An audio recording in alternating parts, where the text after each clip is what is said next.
नमस्कार दोस्तों, फिर से स्वागत है आपका आज यूट्यूब वीडियो पर। आज हम लोग प्लाविनी प्राणायाम सीखेंगे। प्लाविनी प्राणायाम क्या है? प्लाविनी एक संस्कृत शब्द है। इसका अर्थ होता है तैरना। जैसे पानी में हम लोग तैरते हैं, उसको संस्कृत में प्लाविनी कहा जाता है। तो प्लाविनी प्राणायाम उसी के अंतर्गत है ये प्राणायाम। तो इस प्राणायाम को सबसे पहले हम लोग सिद्धासन में जब भी इसका प्रयास शुरू करते हैं, इसको सीखना शुरू करते हैं, तो सबसे पहले सिद्धासन या वज्रासन में इसका अभ्यास शुरू करते हैं। बाद में जब इस प्राणायाम को अच्छे ढंग से कर लेते हैं तो आप इसको खड़े होकर के भी कर सकते हैं, लेट कर के भी कर सकते हैं। इस आसन को जो अच्छे ढंग से सीख लेता है, ठीक से जान जाता है, वह पानी में अधिक समय तक तैर सकता है। और इससे इसके मुख्य रूप से जो भी नियम्स हैं उसको पहले हम लोग सीखेंगे कि प्लाविनी प्राणायाम को हम लोग करते कैसे हैं। सबसे पहले इसे हम लोग सिद्धासन में करेंगे। सिद्धासन में जैसे मैंने बताया था,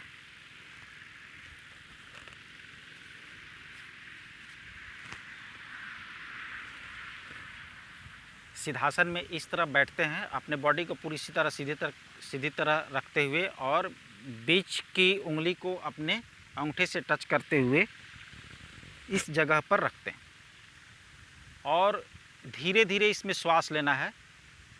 धीरे धीरे श्वास लेना है। श्वास लेते लेते पूरे अपने पेट को भर लेना है, छाती में पूरी तरह से भर लेना है और श्वास लेकर कुंभक करना है। श्वास लेकर कुंभक करना है, उसके बाद जालंधर बंद करना है। ध्यान से देखिए कैसे कर रहे हैं हम।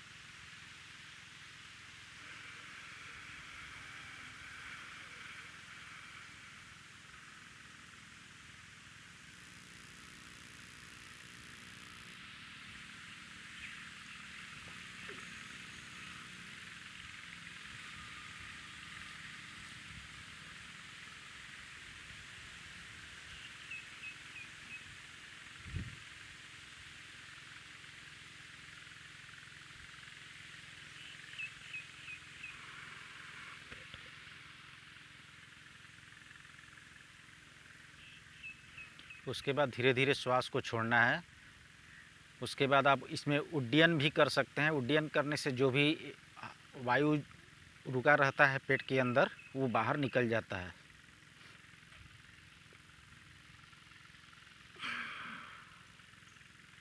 फिर से गहरा श्वास लेंगे।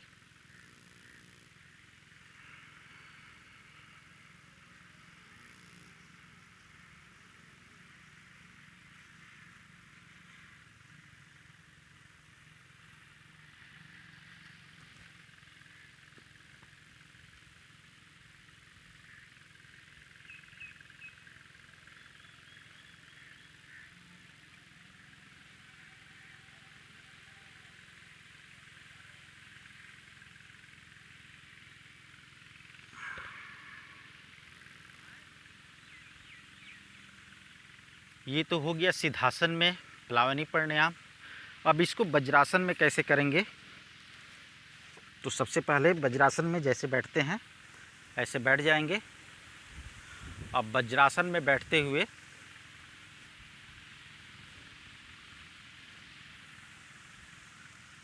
धीरे धीरे श्वास लेंगे।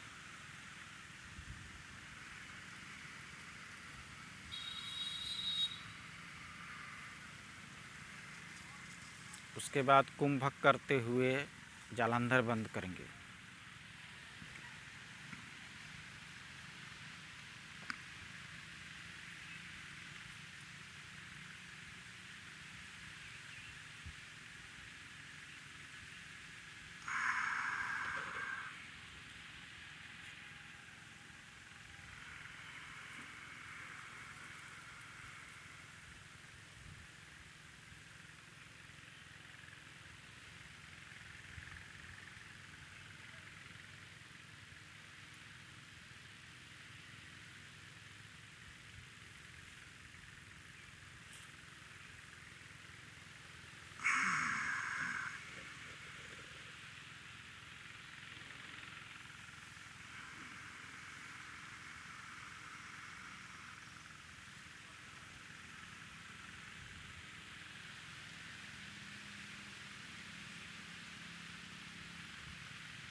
तो यह है दोस्तों प्लाविनी प्राणायाम।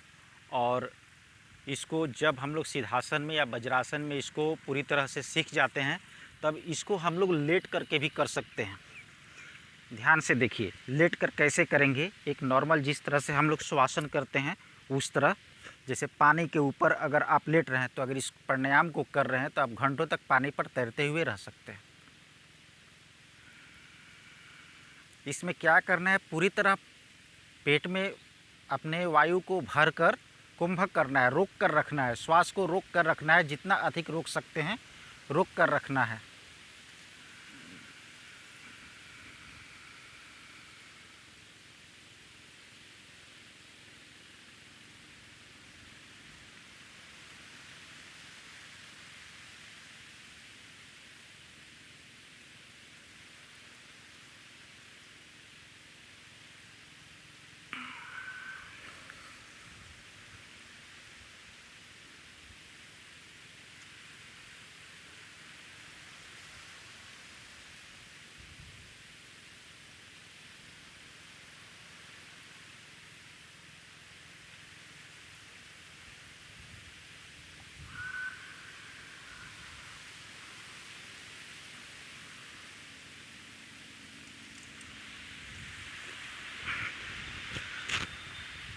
इसे हम लोग खड़ा होकर के भी कर सकते हैं।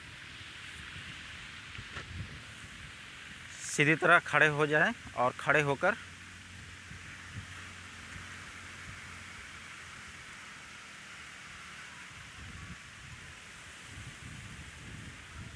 कुंभक करना है।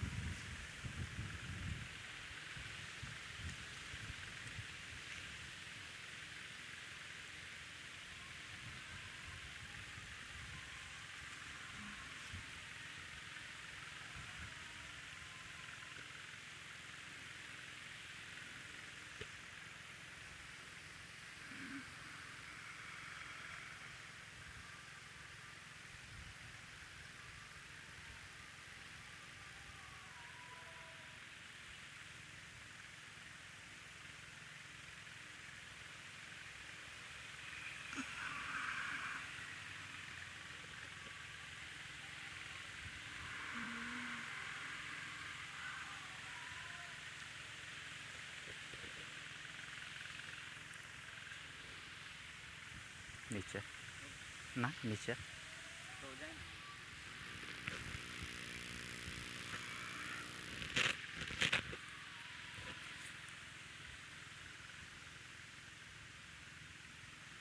तो दोस्तों ये था प्लाविनी प्राणायाम। और इसे तो मैंने सिखाने के लिए थोड़ा थोड़ा करके आपको सिर्फ बताया है, पर इसे अच्छे ढंग से सीखने के लिए इसको काफ़ी समय लेकर शांत वातावरण में इसका अभ्यास किया जा सकता है। और यह एक ऐसा प्राणायाम है, प्लाविनी प्राणायाम, इसमें आप 15-15 दिन तक बिना कुछ खाए पिए, बिना अन्न खाए, सिर्फ वायुपान करके रह सकते हैं। मैं चाहता तो पहले भी इसे बता सकता था, पर मैंने इसके प्रैक्टिकल किया है और ऐसा देखा भी है। लगभग हफ्ता 10 दिन तक थोड़ा थोड़ा खाकर, कभी बिस्कुट या नाश्ता करके इस प्राणायाम को करते हुए मैंने देखा है कि इस प्राणायाम को करने के बाद आदमी को उतना अधिक भूख भी नहीं लगता है और वह वायुपान करके भी अधिक दिन तक जीवित रह सकता है और रह सकता है।